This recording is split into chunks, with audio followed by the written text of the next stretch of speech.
Good evening and welcome to the July 1st Joint Brookings County and City Planning Commission meeting. This meeting is being recorded, televised, and viewable on Swiftel Channel 19, ITC Channel 168, or the Brookings County YouTube channel.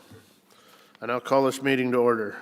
Approval of the Joint Board of Adjustment meetings minutes. Is there a motion? So moved. Motion by Kyle Vanderwall. Second by Kelly Vanderwall. All in favor? Aye. Motion passes. Items to be added to the agenda by commission members or staff. The county staff has nothing to add. City staff has nothing. Invitation for citizens to schedule a time on the commission agenda for an item not listed. Everybody good? Disclosure of conflicts of interest, relationships or application to applicant or ex parte communication. Seeing none, approval of agenda. Is there a motion? Move to approve. So move Kelly Vanderwall. Second? Second. Second Kyle Vanderwall. All in favor? Aye. Motion passes. We will now convene as the Joint Board of Adjustment. The Joint Board of Adjustment is a 5-member board which has the power to hear requests for variances, conditional uses, appeals from the non-ministerial decision as the zoning officer. The concurring vote of 2/3 of the full board membership of the board, 4 votes, is necessary for approval of a variance or an appeal of the zoning officer. The concurring vote of a simple majority of those board members present and voting is necessary for approval of a conditional use permit.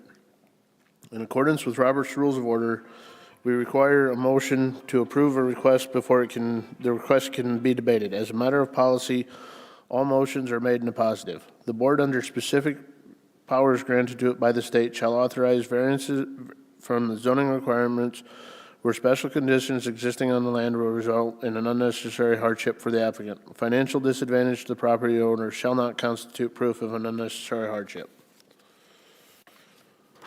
Agenda item 2025 JJ variance 001. Brandon Bach has made an application 2025 JJ VAR 001 to the Joint Jurisdiction Board of Adjustment for a variance joint zoning ordinance for Brookings County and the City of Brookings, Article 3, District Regulations, Chapter 3.04A, Agricultural Land District, Section 3.04.03, Area Regulations / Easements, 1B, Non-Conforming Lots of Record, Minimum rear yard. The property is described as Outlot 1 in the southwest 1/4 of the southeast 1/4 of Section 3, Township 109 North, Range 50W, Madera Township, located at 632 West 32nd Street, Brookings, South Dakota 57006. Is there a motion? So moved. Motion by Kyle Vanderwall. Is there a second? Second. Limmer. Second by Brimmer. Bob, would you read the staff report? Yes, sir. 2025 JJVAR 001 dated July 1, 2025, prepared by Richard Hagen, who is absent tonight. The applicant owner is Brandon Bach, 632 West 32nd Street South, Brookings, South Dakota 57006. Legal description: Outlot 1 in the southwest quarter of the southeast quarter of Section 3, Township 109 North, Range 50 West, Madera Township, once again located at 632 West 32nd Street South, Brookings, South Dakota 57006. The joint zoning ordinance for Brookings County and the City of Brookings, Article 3, District Regulations, Chapter 3.04A, Agricultural Land District, Section 3.04.03, Area Regulations / Easements, 1B, Minimum Rear Yard, 2025 JJVAR 001. Brandon Bach has applied for a variance, once again, 2025 JJVAR 001, to move it in a used 14-foot by 20-foot storage building to be 1 foot from the rear property line to cover an existing lift station. The existing building that covered a lift station was 3 feet over the rear property line. Both were there when he purchased the property. The property was platted on November 9th, 1972, before the rezoning in Brookings County and before the Brookings City / Brookings County Joint Jurisdiction Ordinance, Area and Ordinance was developed. The original building covering the lift station was in disrepair and was removed by the applicant. The applicant applied for the variance and was waiting for the Joint Jurisdiction Board of Adjustments approval when his contractor had an unexpected opening and was able to move the shed prior to the board's approval, now making it an after-the-fact variance. The applicant has a letter from the adjoining landowner saying they have no objections to the variance request. Public notices were published in the Brookings Register on June 17th and 24th, 2025. Letters were sent to the adjoining landowners, Madera Township Chairman and Clerk. And that is the end of the report. The application in writing is attached, signed by the applicant, and the applicant is here tonight.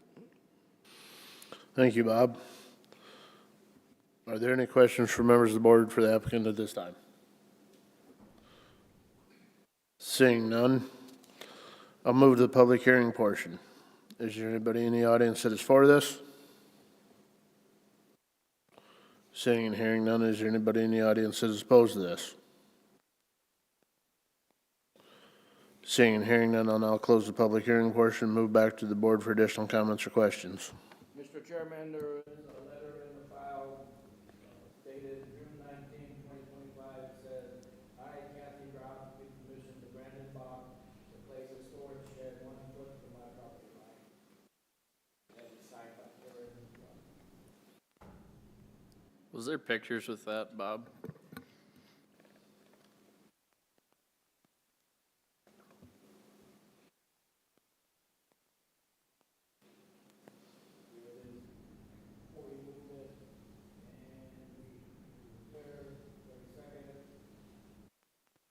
This is the building question.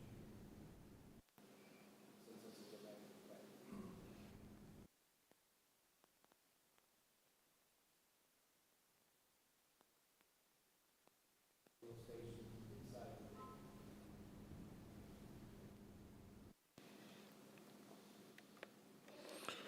Are there any additional questions from members of the board?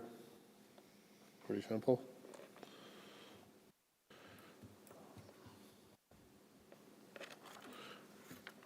Brandon, do you want to come forward, state your name in the mic?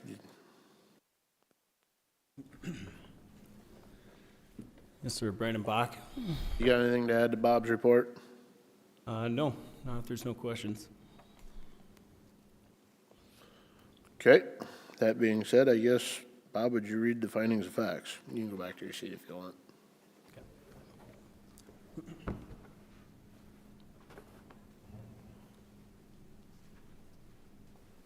No findings in this?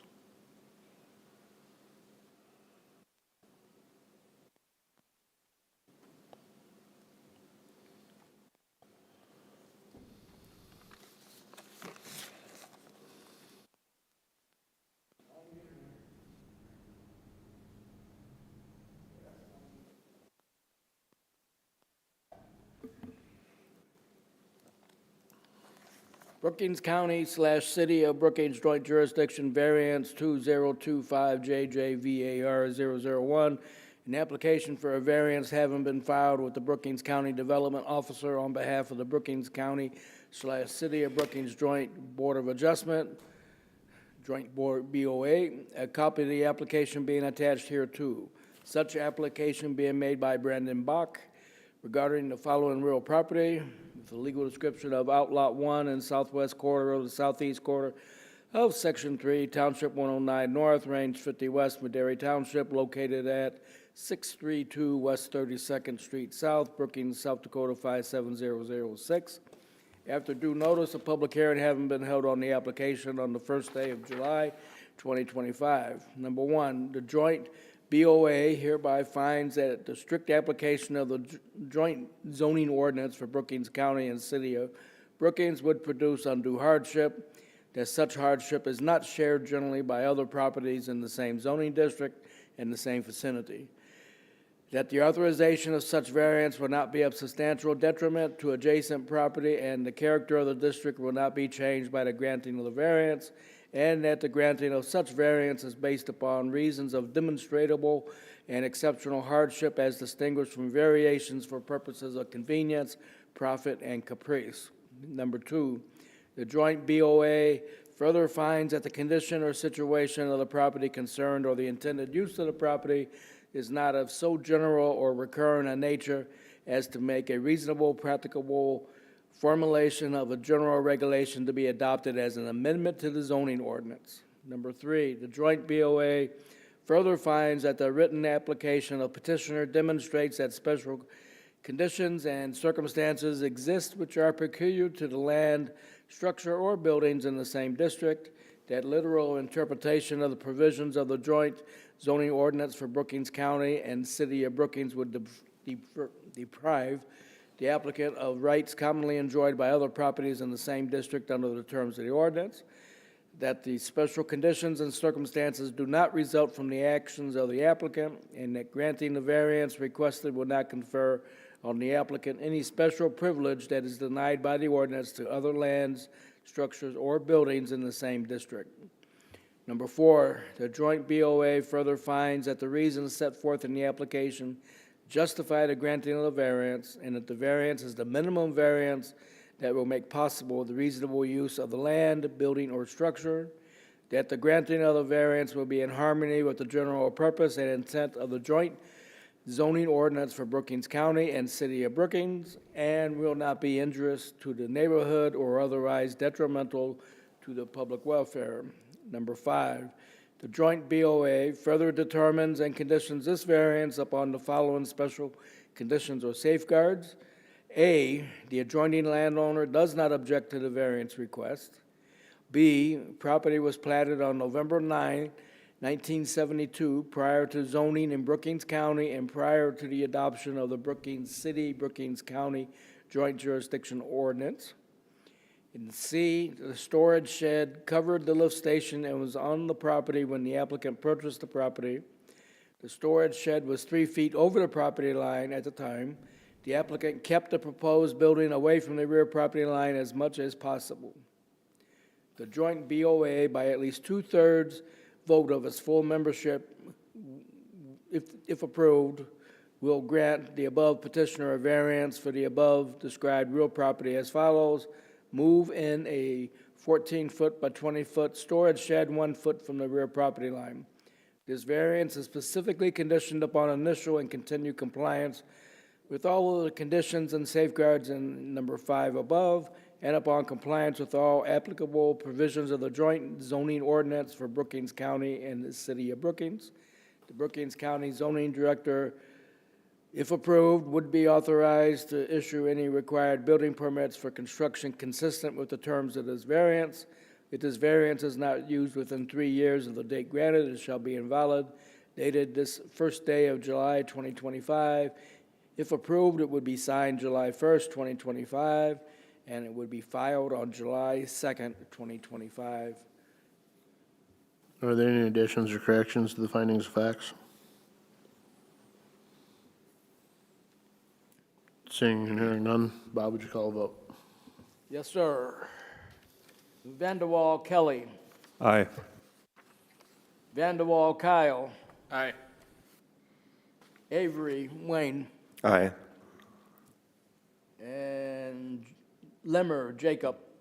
Aye. And Ford Chad. Aye. 5-0, motion passes. Moving on. Is there a motion to adjourn? So moved. Motion by Kyle Vanderwall, second. Second, Limmer. Second by Limmer. All in favor? Aye. Aye. Meeting adjourned.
Yeah, but isn't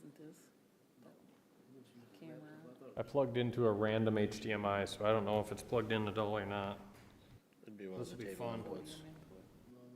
It isn't the date. Yeah, it says it's plugged in. There it is. Is that you? Holy cow. I must have fixed it. Good work. My magic. Uh-huh. It's known as Ray Lynn. Dr. Rowe. Good evening and welcome to the July 1st, 2025 Brookings County Planning and Zoning Commission meeting. This meeting is being recorded, televised, and viewable on Swiftel Channel 19, ITC Channel 168, or the Brookings County YouTube channel. I now call this meeting to order. Approval of minutes. Is there a motion? So moved, Paulson. Motion by Paulson. Second? Second by Jensen. All in favor? Aye. Motion passes. Items to be added to the agenda by commission members or staff. Just a regular staff report. Thank you. Invitation for citizens to schedule a time on the commission agenda for an item not listed. Seeing none. Disclosure of conflicts of interest, relationships to the applicant, or ex parte communication. Nothing? Approval of agenda. Is there a motion? So moved. Motion by Kyle Vanderwall. Second? Second. Second by Darrell Kleinjohn. All in favor? Aye. Motion passes. We will now convene as the Brookings County Planning and Zoning Commission. The Brookings County Planning Commission is a 9-member commission whose function is to recommend approval or disapproval of land use plans, zoning ordinances, subdivision plans, plats, and amendments thereof to the Brookings County Commission. The commission makes its recommendation based upon the adopted comprehensive plan for the physical development of the unincorporated areas of Brookings County. As a matter of policy, all motions are made in the positive. After a motion has been moved and seconded, it is open for debate. Those supporting the motion shall in turn give their reasons. Those opposing the motion shall then offer their reasons. After everyone has been given a chance to be heard, the commission shall recommend approval or disapproval based on the testimony and information presented. A simple majority vote of a quorum of members of the Planning and Zoning Board in attendance is required to forward a recommendation.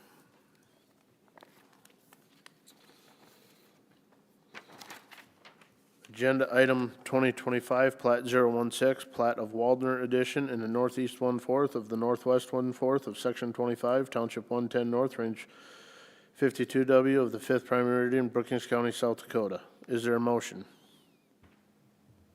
So move, Paulson. Motion by Paulson. Is there a second? Second, Kelly Vanderwall. Second by Kelly Vanderwall. Bob, would you read the staff report? Yes. 2025, plat 016, dated July 1, 2025, prepared by Richard Hogan. Applicant / owner is Moses Waldner, 45927-212 12th Street, Volga, South Dakota, 57071. Legal description, plat of Waldner Edition in the northeast quarter of Section 25, Township 110 North, Range 52 west of 5th Prime Meridian, Brookings County, South Dakota. 2025, plat 016. Moses Waldner is platting out 5 acres with a pole shed, a few trees, and rolling grassland. The property can be used for an agricultural use, machinery, hay storage, personal storage, etc. The existing building could not be converted to a residence, and a residence parentheses, house cannot be built down here as it is less than 35 acres, and there is never a home located on the 5 acres. The plat meets the platting requirements for the 2016 comprehensive plan, unincorporated rural area land use statement on page 24 for agricultural land use. And the applicant is not here today.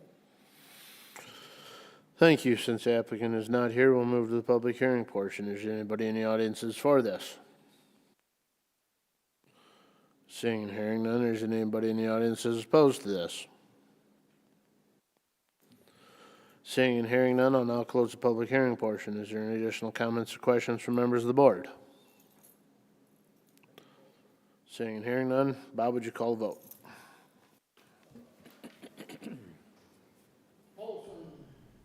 Aye.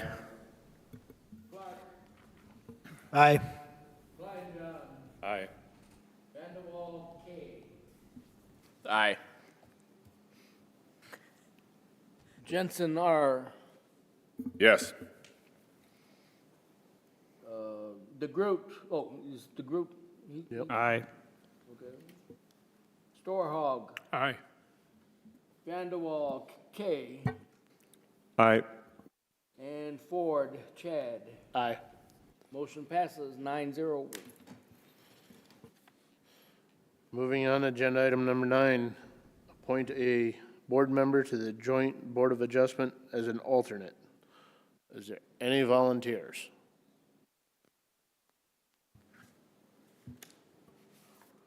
I'd like to nominate Mr. Paulson. Is there a second? I'll second it. You all right with that? I'm good. All in favor? Aye. Congratulations. Thank you. Agenda item number 10, board training by Luke. Are we're not back on yours? Oh, I'll put it back on.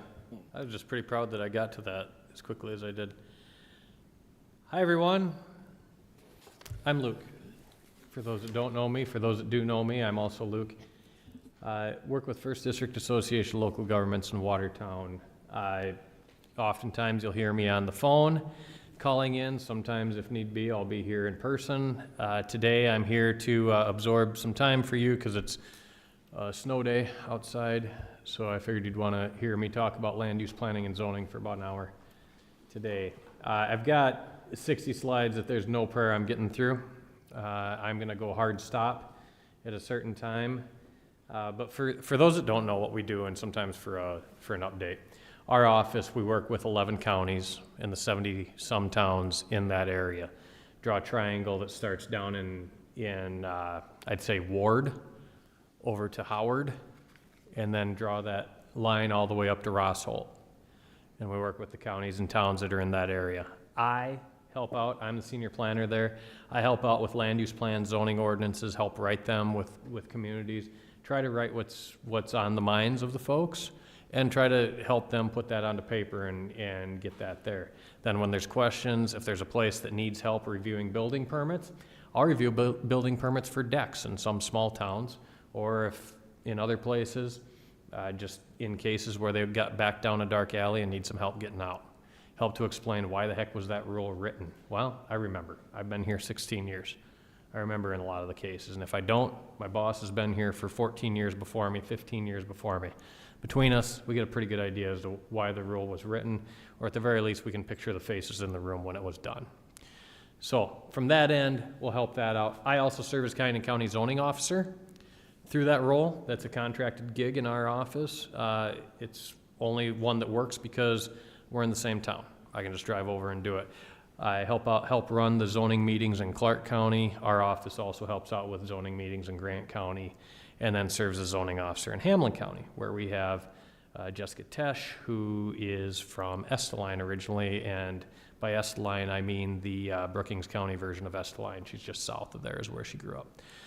So that gives you an idea as to where we are. We also work with grants. We do GIS work, mapping, that sort of thing, and a plethora of other things. Bob's well aware we've helped out with pre-disaster mitigation plans and that sort of thing the last year.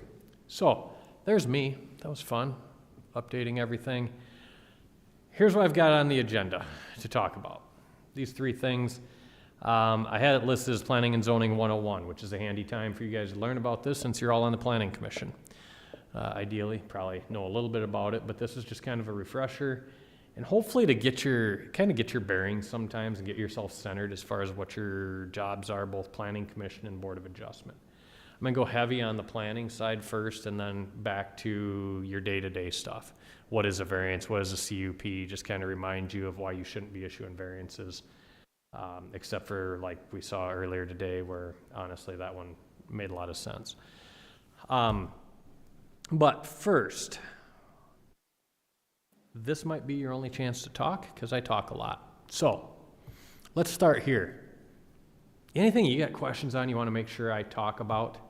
Anything from why the heck are we even doing zoning all the way up to, I want to know about our shelter belt rule.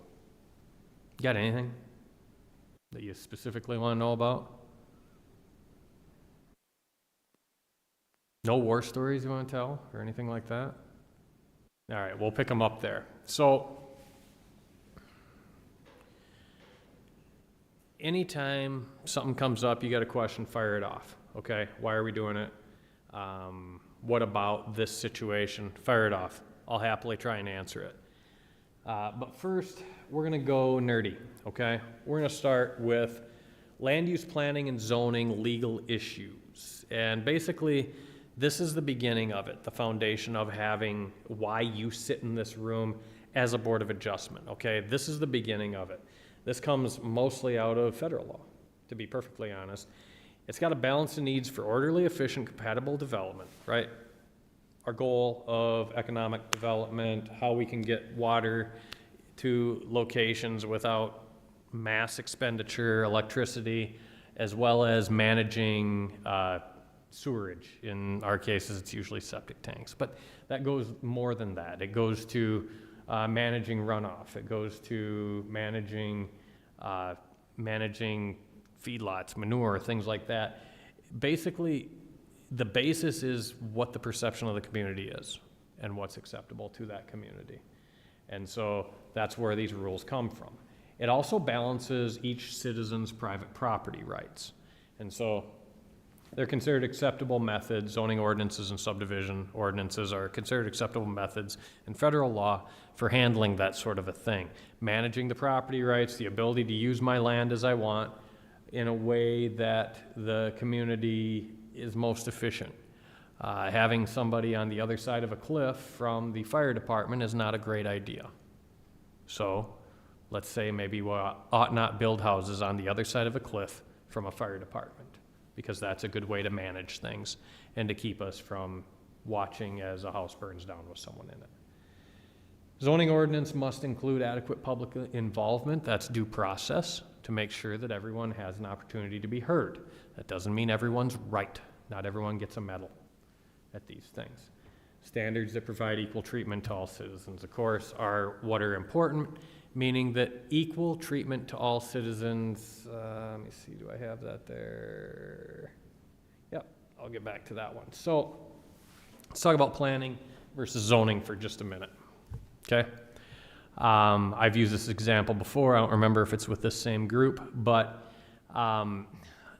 the planning is intended to assess current practices or helping, well, let's go this way. Planning is to identify a goal, a set of goals, what we intend, what sort of development we want to have. Do we plan on Brookings County just being a city planet like you'd see on Star Wars, or are we expecting Google to build on top of Google, to build on top of Enron, to build on top of Google, or are we expecting that this is an ag country? That's really what the plan is. And how do we achieve that plan?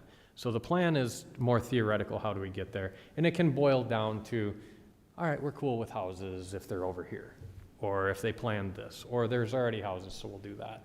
We're cool with commercial development as long as it's to help ag. Okay, makes sense.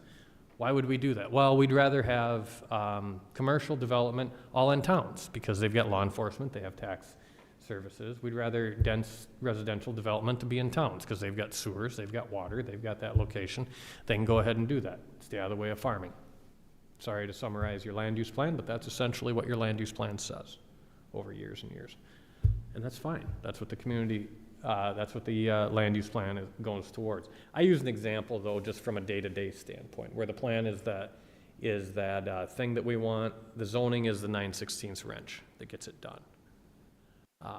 That's where your toolbox is. You've got your whole toolbox. Your zoning ordinance is a 9/16 wrench. I'll use the example of if you go into a doctor and you've got you go in for an annual visit and they say, hey, you probably need to lower the blood pressure and maybe you want to lose a little bit of weight and sleep a little bit better. Okay, well, you identify what those are. They tell them. Zoning ordinance, that's how you're going to do it. You're going to exercise. You're going to eat better.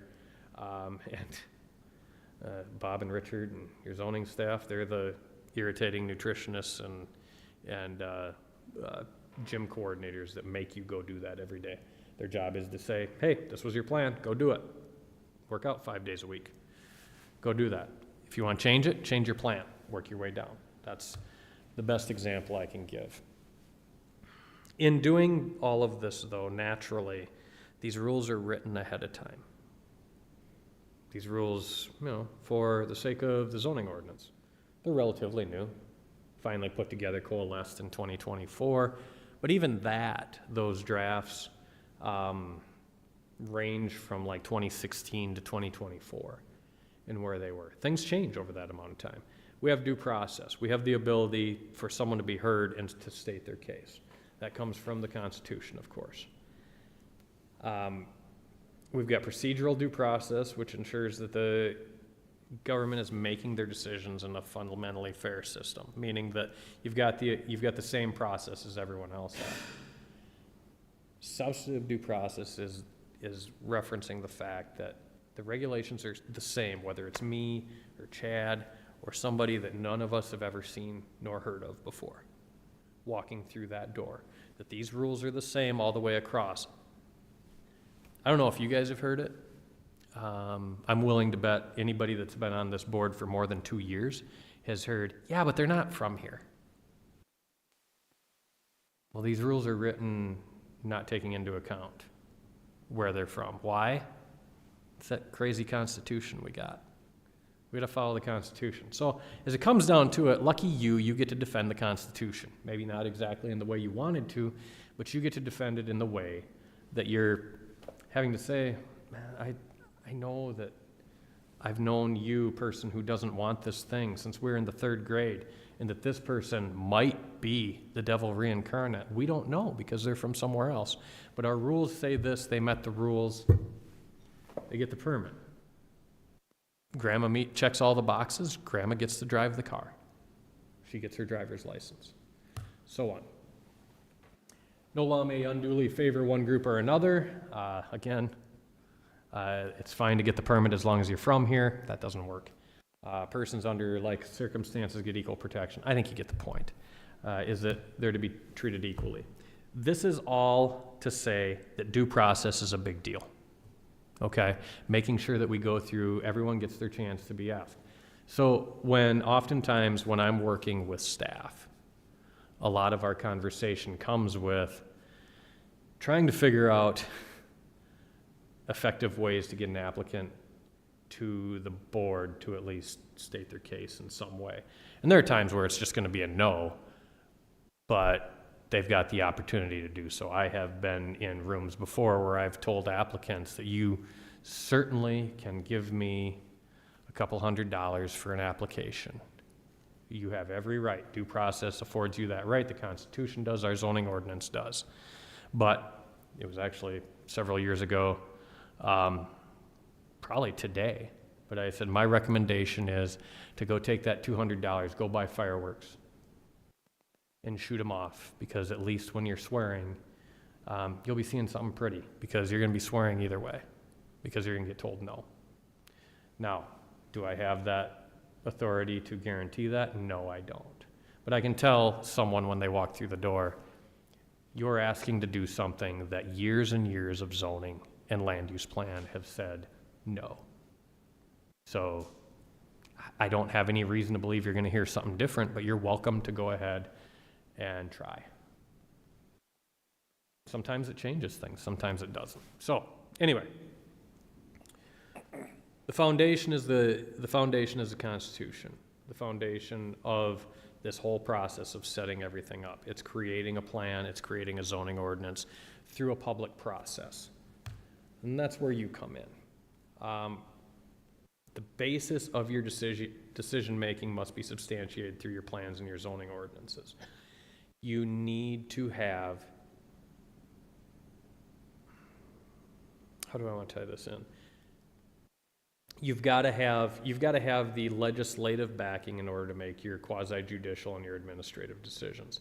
We throw this slide in here just basically to understand there are two sides to specifically you as Planning Commission and Board of Adjustment, okay? You're going to make legislative decisions.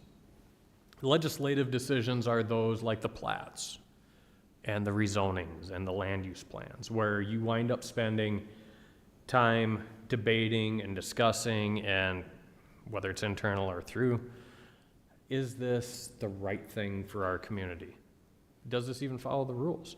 It's a legislative act. It doesn't necessarily allow someone tomorrow to go out and grow sugar beets. I don't know, whatever. It doesn't fundamentally change that. What it does is it's no different than creating a law in Pier. The difference is that you're making recommendations, so you've even got you get paid the big bucks for it. It's such an easy job. All you do is make recommendations. It's legislative. You do the groundwork on this whole thing. You are the sounding board on that legislative thing. But it's making rules. It doesn't directly change things. Whereas the administrative aspect of it, that's when the plat recommendation is to a degree that, but it's mostly your Board of Adjustment actions. When you're issuing a permit, when you're issuing a variance, when you're deciding whether or not Richard made a mistake in his interpretation of an ordinance, that's an administrative act. You're the final authority on that. So naturally, there are different laws that go along those things. Things that are a conflict of interest in an administrative capacity are not in a legislative capacity. This is a handy time, I'm probably 20 minutes into this.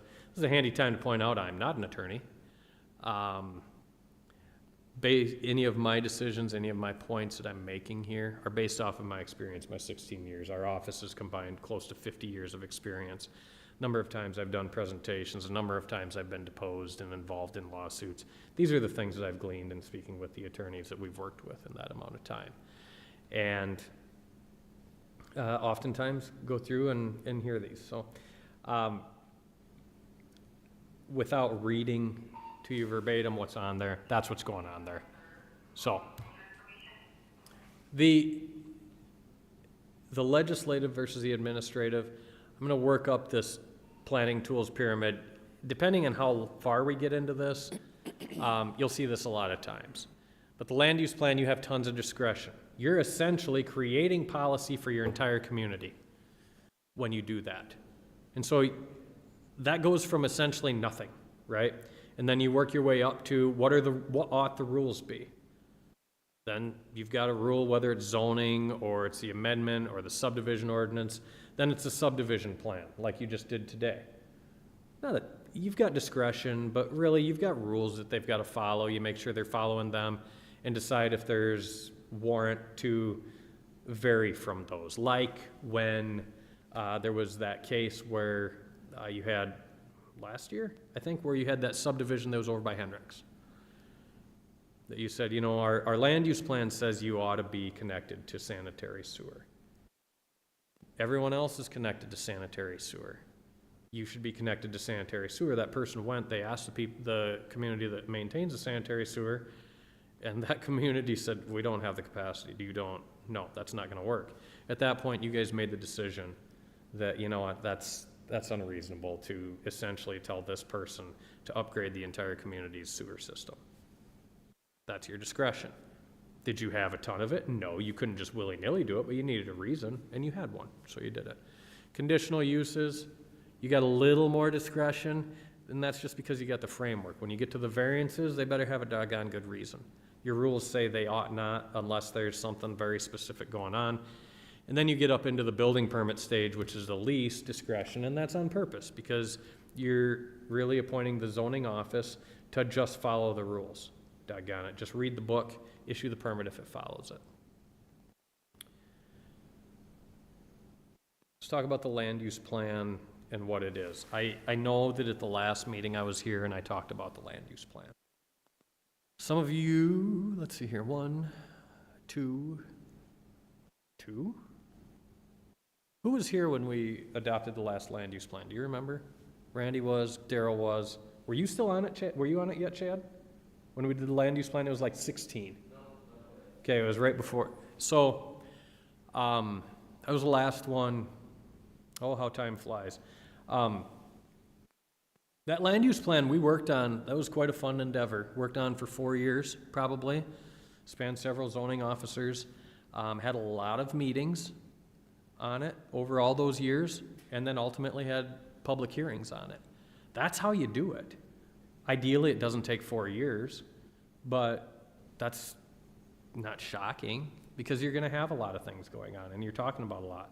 But in Brookings County, we had meetings over 4 years, and that was what I was talking about this last meeting, is that it wasn't willy-nilly. There wasn't just well, here's some good words, let's throw them onto a paper and let's go do it. There were a lot of meetings to talk about that and get to that, and there was back and forth on creating those rules, those policies that were to be the basis of it. And so that's what went on. And it's handy that we do that because the state law says we have to. In order to have zoning, you have to have a comprehensive land use plan. There's a case out of Pennington County versus Moore in 1984, and I wish that it was more concise, but basically, it's one of many that you'll see out there in zoning that says that if you have zoning and you don't have a land use plan, you don't have zoning. And not only do you have to have a land use plan, but that land use plan needs to, in some way, shape, or form, be the guide for what you're doing. So essentially, I've been in places that say that we've got our zoning ordinance and our land use plan. Where is it? It's here, it's this page. Well then, good luck, guys. It's gotta be concise. You've gotta have a basis, a firm basis as far as what you're doing and doing so. And that's where it comes in. In South Dakota, you've got a process you've gotta follow statutorily. The Planning Commission, needs to prepare the land use plan, hold at least one public hearing, have a public notice of 10 days prior, at least 10 days prior. Your zoning ordinance says a little bit more than that. Have to have at least one public hearing of the county commission. Same story, noticed at least 14 days or 10 days prior. Once it's done, you publish notice of the adoption. It's a summary, and then it says where it's at. That summary is prepared by the state's attorney, with help usually from the zoning office. It is eligible for referendum. It becomes valid 20 days after it's adopted, or after it's published in the paper, if there is no referendum. You've got a public process that you go through, but it's not just that. I mean, this county does a really good job of all of your meetings are done in the public. We did those in the public, whether it was here, we noticed all of them, had agendas, had all of that, whether it was in this room or the room over here or the room downstairs. I can remember a blizzard in which we met in a room in the zoning office and did that, going through. It's got to include goals and policies to follow. It's got to be consistent. Your subdivision and zoning ordinances need to be consistent to that. And then it is expected that your decisions as a planning commission and as the county commission are going to follow that, whether it's a rezoning or whether it's a subdivision or a zoning ordinance. And sometimes you have things come up over that amount of time, because we're lying to ourselves if we think that this land use plan is going to be perfect and a home run and we're never going to change the way that we think of things in this county. But there are things that are going to come up that we're going to say, holy, we never thought of that. We never thought of that thing going in. So sometimes you got to update your land use plan and then your zoning ordinance. How are we going to address this sort of a thing? I can tell you over the life of a land use plan in Kingsbury County, they went from having this place called Lake Thompson to a Lake Thompson, a huge lake that things changed on. So things change. You've got to adapt to them, and you can make changes to that. But you go through the same public process. You create that, and then on the back end, you create the zoning ordinance afterwards. And this slide just says the same thing, is it's got to be a living, breathing document. It winds up having to be updated in going through. How do you implement it? Well, these are the things you do, whether it's various different plans. Oftentimes you'll have a zoning, Minnehaha County is a good example, where they've got all sorts of plans and then sub-plans. Good example is they've got a land use plan, obviously, because they have to. But they've got corridor plans. The Arrowhead, or not Arrowhead, there was the one when a casino was created on the other side in Iowa. They didn't have anything they could do about that. It was going to happen, but they knew it was going to open up different opportunities and different ways of managing property. So they did a sub-study on that specific area. That's not to say you couldn't do that in parts of this county as well, as things come up. that you go, you know what, we didn't think about this, but Old 77 or Highway 30, maybe there's a unique opportunity there that we didn't think about. You can go ahead and do a study on that and add it to it. Then you change your zoning ordinance. Madison, Lake County, has a corridor that they added on to on the Highway 34 corridor.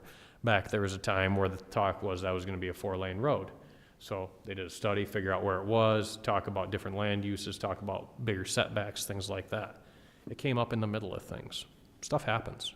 You update your land use plan. You go through that process, have meetings, find out, make sure that you're handling things right. I'm going to stop there for a second. Any questions on what is in your comprehensive land use plan? Can we change it? Why do we have it? Are we about there? Nothing you want to know about yours? How much fun it was drafting it?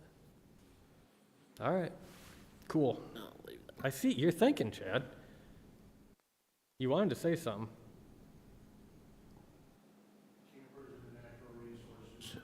District. Wouldn't be a land use plan thing? Maybe.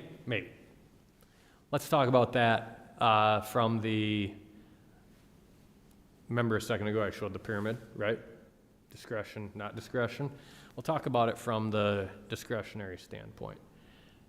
Right now, what your land use plan says, you don't have to take my word for it, go ahead and glean through it, right? But there's that section about rezoning lakes and stuff like that that I talked about at the last meeting, okay? That was very verbatim and it was very specific when we talked about the land use plan. That wasn't by accident that that language was in there. It was talked about in hearings. It's really based on like the natural resource district, what the initial goal is. So the idea of having campers in the natural resource district, not a bad idea, not a great idea. It really depends on how you look at it. Because the ultimate goal is leaving it to be not developed, not changing. Because let's face it, when you rezone that property, when you rezone any property that's ag or natural resource district to lake park, your chances to stop someone from changing the shoreline are pretty well over. Because that changed from being a place that was intended, that the county is intending to be vegetation, trees, as natural as possible, down to, well, it's gonna be a house, it's gonna be a backyard, and it's gonna be a place to play. So it's really up to the county as far as what they want the natural resource district to be. So to that end, you could say, I want to, and maybe that doesn't clash with the natural resource district, and you have, say, maybe people take things in and out. You have a certain amount of time that you decide as a board, as a county planning commission in the county, that if they bring it in for a couple days, 3 days, 4 days, 5 days, 10 days, 12 days, whatever, it's fine. As long as we know about it and they're taking it back off. Maybe you identify that, but you've really got to weigh, how do we meet our goals of limiting changes to that vegetation that we're trying to protect on there versus that. A lot of words, but that's the gist of a comp plan. Sounds like a discussion for another day.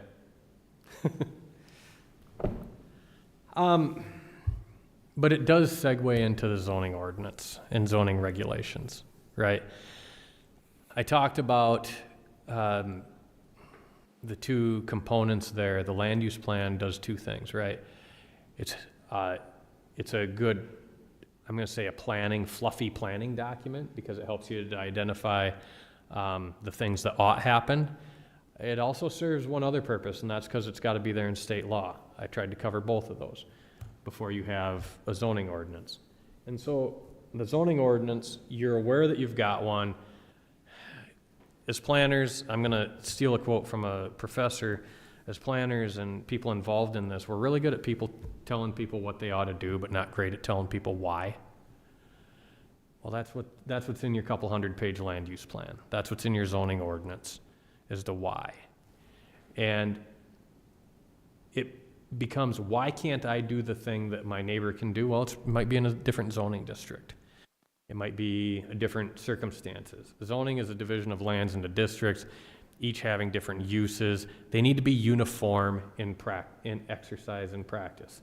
That zoning district needs to be the same all the way across the board, meaning that if I can meet the conditions of getting a gravel pit in the northwest corner of your county, I can meet the conditions of getting a gravel pit in the southeast corner of your county, if that is what the zoning ordinance says.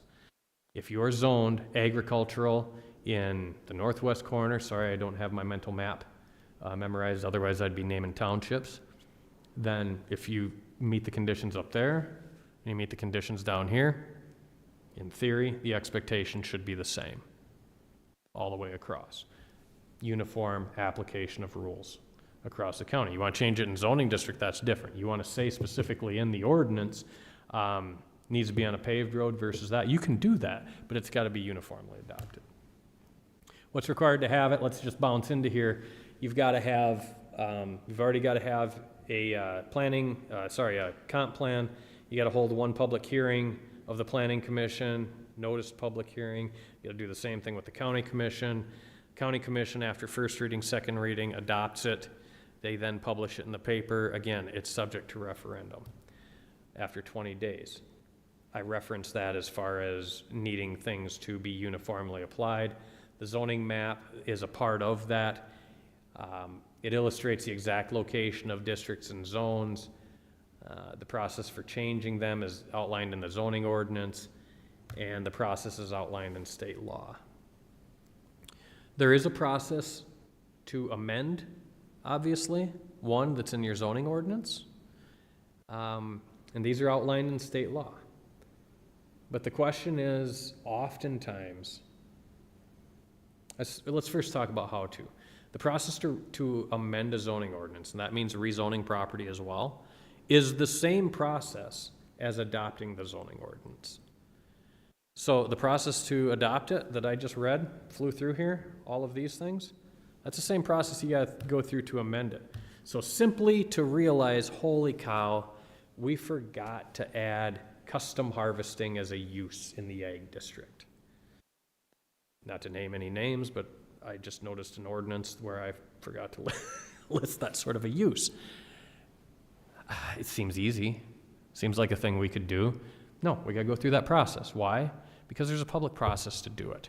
We're not circumventing that law. We gotta go through that process. Doesn't matter if it's easy or hard, okay? So, who can do it? Planning commission can initiate.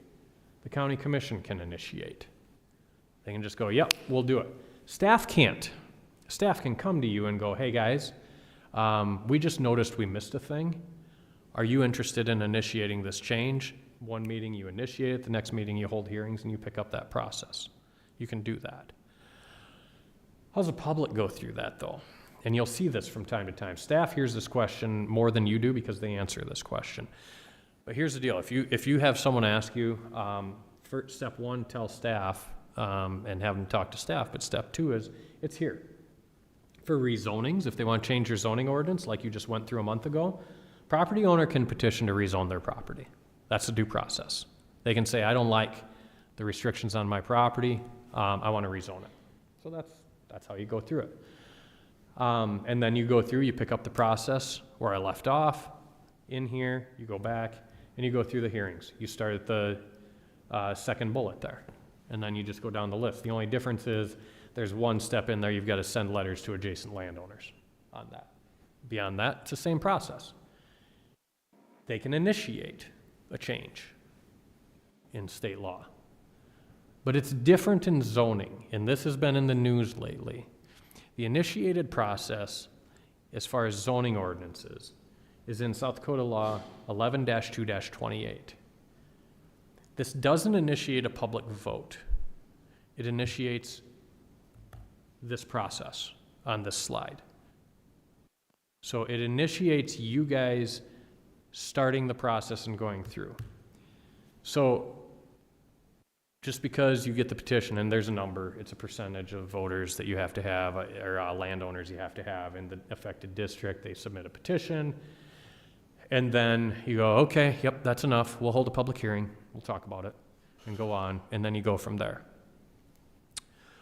You're not obligated. I mean, you get 20% of the landowners. Who knows? I mean, that might be the only 20% who care. about the rule.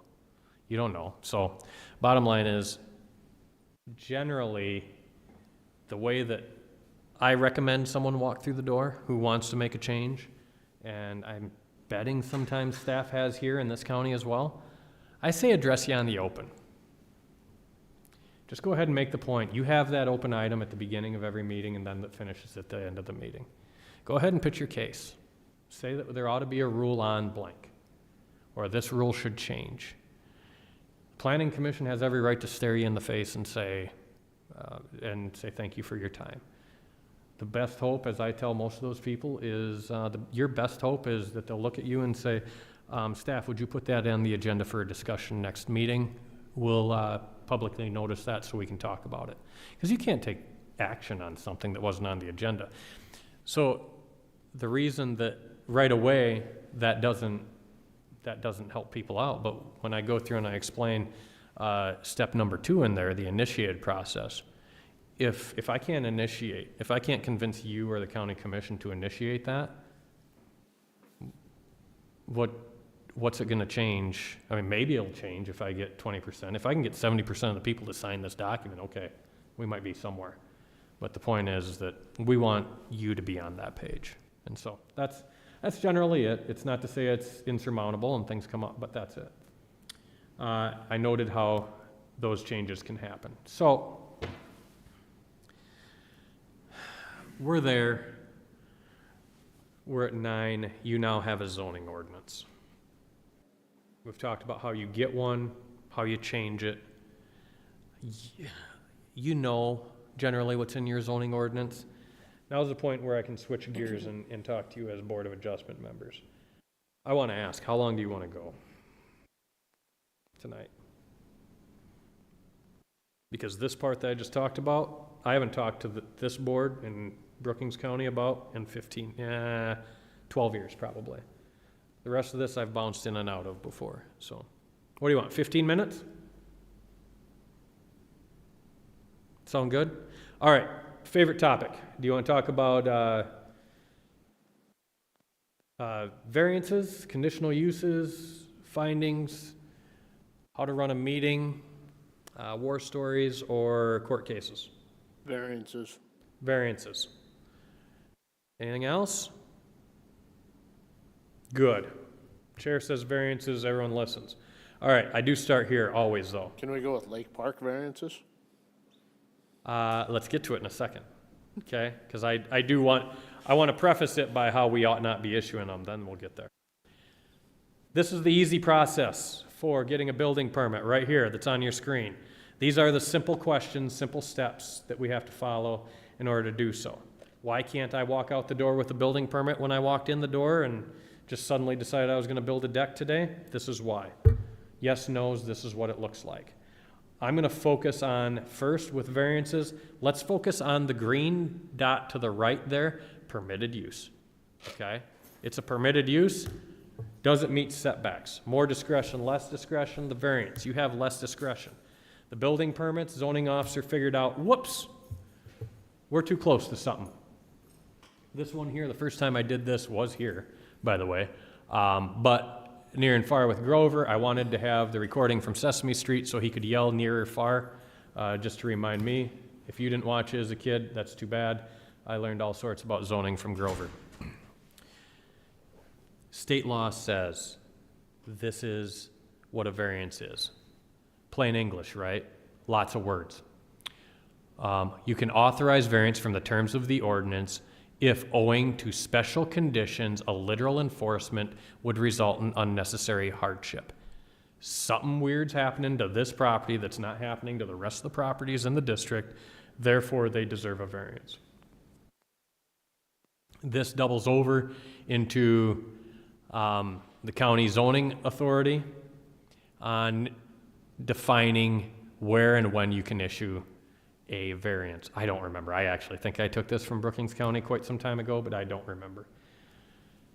I'm going to use this as an example, okay? Because I'll be honest, if you ask me a lot of times, should we grant a variance here or not, my answer is typically going to be, change the rule. Here's the example though. I always do do the point, I want you to take a look at this screen here. Take a look at that picture. Notice specifically the cars on what is First Avenue Southwest, okay? These decisions, when you're issuing variances, they're based on the zoning ordinance, okay? They're based on do they meet your 5-step test. Those things Bob read aren't just for the fun of it. They are in your ordinance. They're the only time you should be issuing variances. They didn't come out of someone just saying, hey, what a good idea if I wrote this BS down. No, it came out of state statute. It also came out of court decisions, whether it's in this state or other places. And I've got the examples of them, but let's not talk about that. The standards are based in each community, and equal treatment of each application is essential. My dad taught me no to everyone is easier than yes to some, whenever someone knocks on the door to ask if they can hunt geese. So similarly, that's kind of how you look at it here. Why did I say yes to that one? Well, you better say yes to everyone when they ask that same question in the same way. The right way to go about it is, and I use that example, I use the example of this location in granting variances. I told someone at a meeting, Delicious Tasty Pizza is located right in the middle of that, right by that alley in Watertown. Love it. Our office was kitty corner. If you looked before, you saw everyone's parked the same direction. I said, I could go to that intersection and I could stop, and it is only a half a block.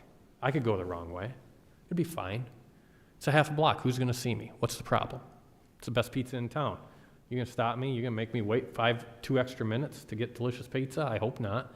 But if I get pulled over by the cop, you think he's going to let me out of that ticket because that pizza's really tasty? I doubt it. So I said, you know what? No.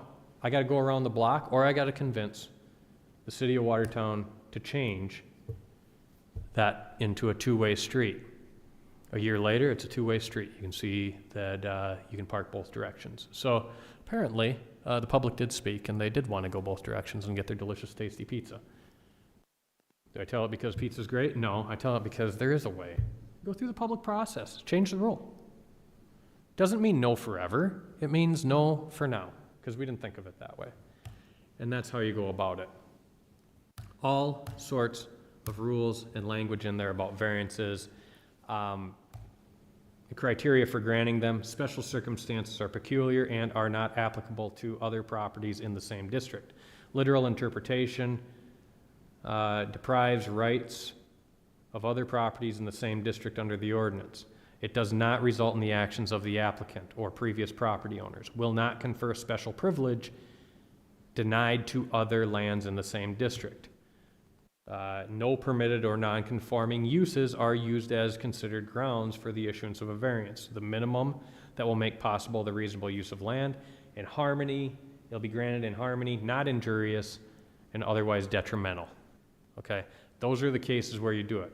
Don't think that I just made this up. These are copy-pasted out of your ordinance, to be perfectly honest, because I took that out many years ago.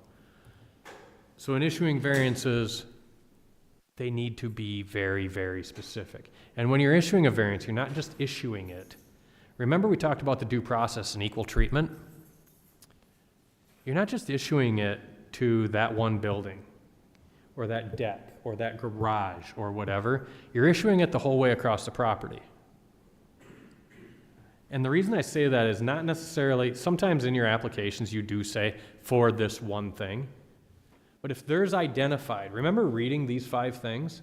There are these 6 things that I just read. You have to say all those exist on this property.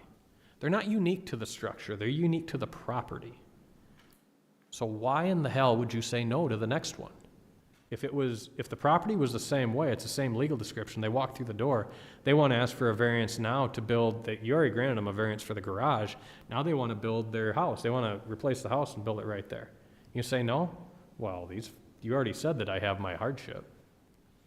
So how are you going to say no this time? The point is you think about long term. The variance is issued to the land. So one last thing that I want to say before we talk about variances at Lake Park, because I think that this is from the larger discussion. You might want to have this talk. In creating that land use plan and the zoning ordinance, you've got rules and land use plan all established. You may not have been on the board at the time, but you got to trust that whoever was put on that board was put on there for a reason, as the planning commission. You also got to trust that the county commissioners were elected for a reason. That's the representative form of government that we have, okay? These rules that you have, the land use plan, the rules you have, were done. You saw all the steps you've got to go through. Heck, you lived them, okay? You've got to expect that the public expects you, as this board, to enforce the land use plan and the zoning ordinance the way it's written with the rules that they put up there, or to go through the process to change it in the way that the state said to do it, okay? So, in effect, when you issue a variance to those things, it's different than a conditional use, because a conditional use, you already outlined, anybody who walks through the door and meets these 3 conditions, they get to do this thing. A variance is the other way. Nobody gets to do this unless there's something, these 6 things are done. And if you look at it and say, this isn't a big deal, why are we talking about this? This isn't a problem to go to 7 feet instead of 10 feet on this side yard in the Lake Park District. It's fine. That's fine. But time out. Maybe we should amend the ordinance and say what we mean on those things. And that's my recommendation in any of that. Where would you like to go, Mr. Chair? Just in the Lake Park deal and why we do the things we do in there with the decks, the overhangs. So, I mean, you have been, right? Been issuing them. There was one time I know you guys asked me a question, probably hoping that I'd give you a little bit more ammo to say no to. The irony is it was the one example of something that I had going on my own property that actually seemed like kind of a hardship where they had a deal running through the middle of it. You can create out of your variances you've issued. I always recommend to do an audit. I recommend to do an audit of your variances at the end of the year or after a couple of years. How many variances did we issue? And more importantly, what were they, where were they? Because I'm willing to bet that oftentimes, and I'm not going to crucify you guys too much, because the truth is, people will say, well, they issue variances, and that's not just you, that's other boards too. They issue variances every time something comes in. Well, the truth is, you're issuing variances to like variances. As in, someone came in and asked that question before, and you issued the variance, so naturally, someone else is going to ask that question and come back in. So you're not getting the ones where you habitually say no. That's the good news. The bad news is you said yes to a lot of the Lake Park ones. You can amend your ordinance as you look at it and go, okay, these 5 were all to decrease the setback by 5 feet on the road side in order to make sure that they weren't in the neighbor's sight line. Okay. Then maybe we talk to the road authority. Road authority didn't care, that's why we did it. Cool. Maybe that should be a standard. Maybe that's a CUP. Maybe it's a special permitted use that doesn't come to you anymore. Same thing with, well, our setback's 15 feet, but we keep on granting variances because the building was already there, they're building it in line, and the neighbor didn't care. Cool. I mean, that could be an ordinance just as easily. That could be a conditional use or a special permitted use. Decks.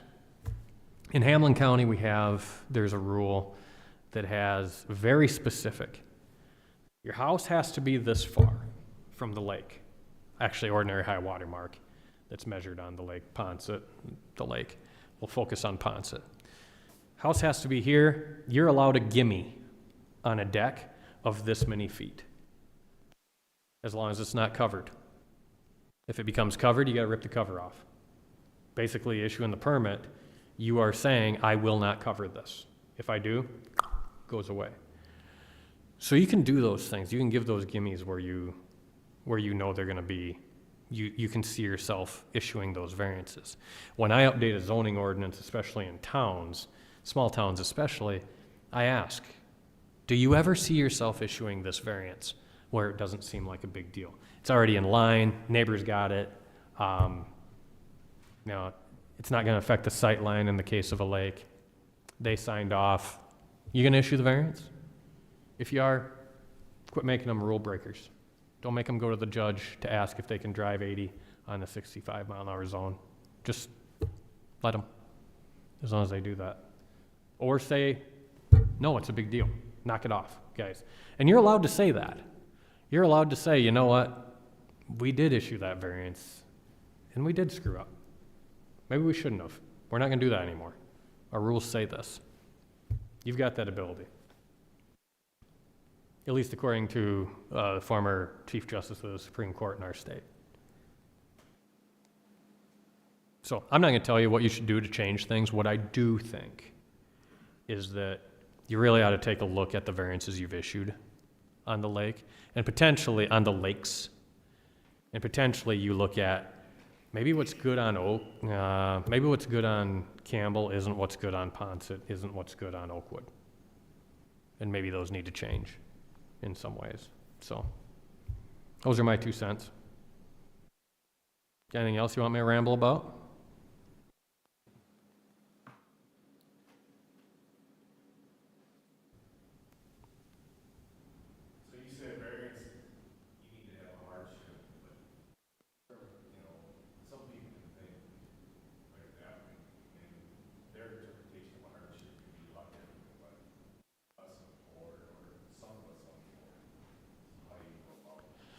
Well, there's 2 things. One is that you're bound by what's in the ordinance, okay? You're bound by these things that I've got highlighted in here. What they think is a hardship, it's a pain, and it's a problem. Here's a good example. I was thinking of this on the way down here, actually.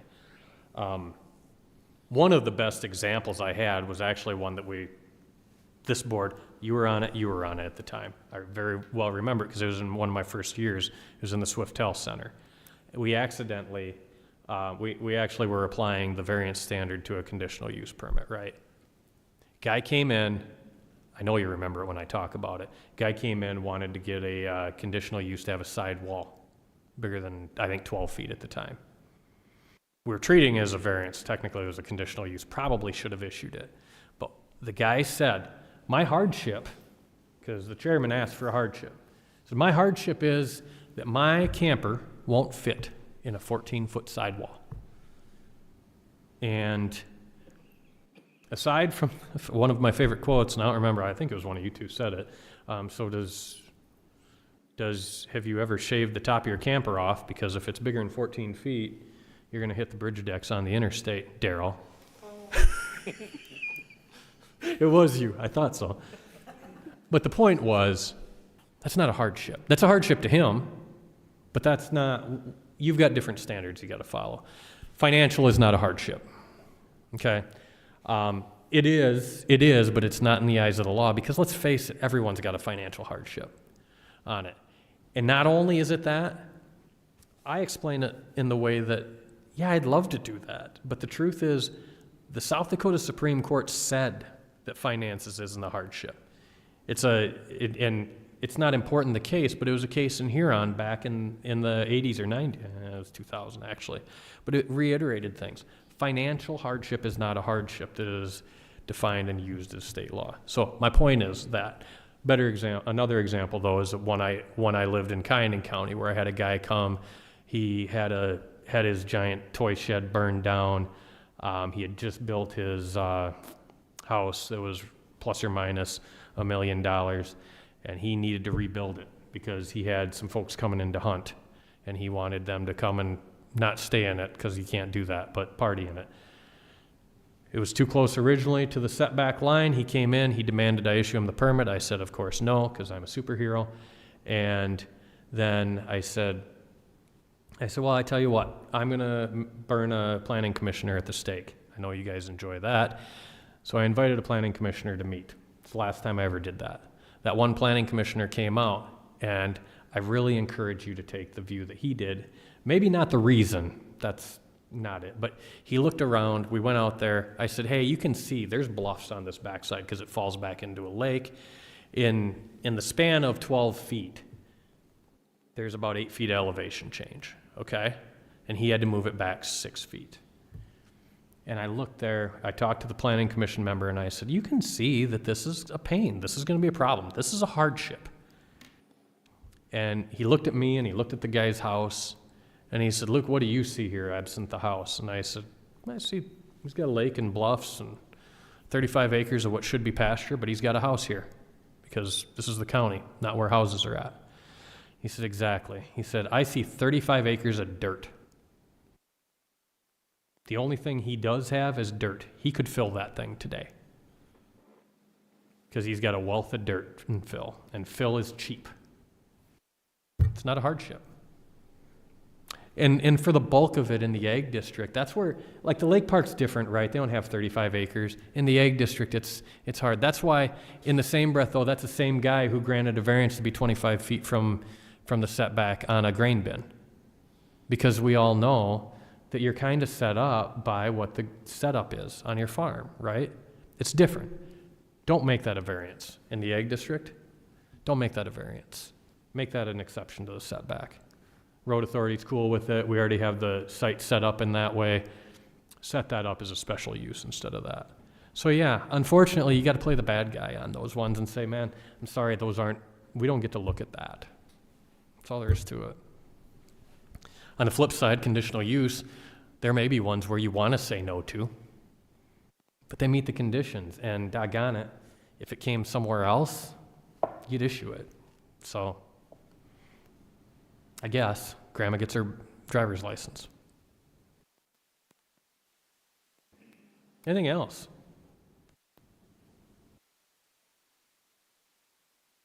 I'm only on slide 30. I could go to 30 more, but I don't think you want me to. So this is, like I said, this is one that I'll do at South Dakota County Commissioners Association. I just did this one this year. You weren't at this one, Kelly. The other one I do this one with Todd. The other one I do is how to run a meeting. I figured I've beat you guys over the head with that a little bit. I've got a lot of court cases in here from the standpoint of, I'm sure that you'll have that available, Bob, that if they want it, they can have it as a how-to. The main thing I want you to take from it, though, is with regards to, if we're going to leave it, the couple of points I made is that don't think this ordinance was written on a whim, okay? And don't think that you need to, because there's nobody here in the audience, that they don't care.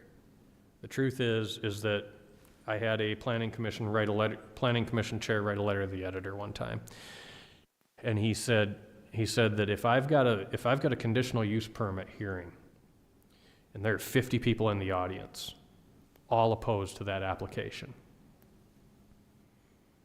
that tells me that everyone who's not there expects me to do my job.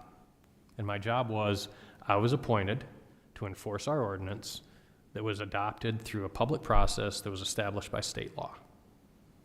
And so these might be the 50 that really don't care, or that really do not want the thing. But that doesn't talk about the people that didn't show up because they expect me to do my job. And the truth is, on a variance, the opposite is true. There might be people that didn't show up because they're like, this is stupid. There's no way they're going to grant this variance. And so keep that in mind too. Unfortunately, you, and usually staff and me, wearing a red shirt at your meeting, get to point that out, that, the rules were set this way. The right way to do this is hit timeout and change the rules. Explain how we can decrease that setback. So that's it, if you can take anything from it. Thanks, everyone. Thanks, Luke. Moving on to agenda item 11, department reports. Yeah, the big thing, of course, we had the weekend storms, and it looks like the Big Sioux's starting to crest now. The township roads along the Big Sioux River starting to go under. We don't think they'll be under very long, but we're not going to be able to take much more rain. We've had anywhere from 8 inches over by Lake Hendricks, all the way down to probably 5 throughout the rest of the county, and obviously I'm singing to the choir because you guys all know that already, but that's about all I got. Just be careful out there. Thank you. Any need for an executive session? No? Nope. Good. Motion to adjourn? Motion by Jensen, second. Second. Second by Paulson. All in favor? Aye. Meeting adjourned.